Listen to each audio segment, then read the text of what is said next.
চারিদিকে বালা চাউয়ের এত প্রশংসা শুনে ফাইনালি আমিও ভাবলাম যে ট্রাই করে দেখি।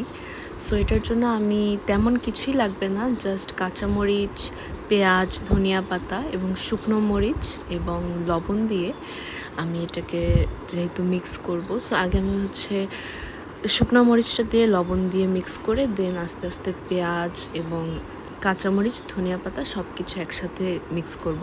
এবং এটার মেইন ইনগ্রিডিয়েন্ট হচ্ছে সরিষার তেল। সরিষার তেল দিলে ভর্তার ফ্লেভারটা বেসিক্যালি খুবই ভালো লাগে।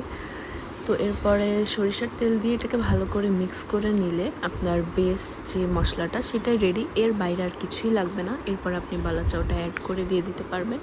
এটাকে ভালো করে হাত দিয়ে আপনি মিক্স করে নিতে পারবেন। চাইলে আপনি এটাকে ভর্তার মতো করে বেটে নিতে পারেন, বাট সেটার আসলে প্রয়োজন পড়ে না। এই তো বালা চাউ রেডি হয়ে গিয়েছে। এরপর আপনি গরম গরম ভাতের সাথে এনজয় করতে পারবেন এই রেসিপিটা, এবং এটার সাথে আপনি পেট ভরে ভাত খেতে পারবেন।